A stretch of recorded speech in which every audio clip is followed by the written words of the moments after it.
The rain answers the poet's question, describing its journey.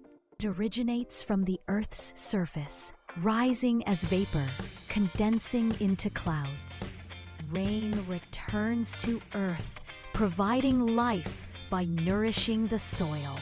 Cleansing dryness and dust, rain aids seeds to grow into new plants.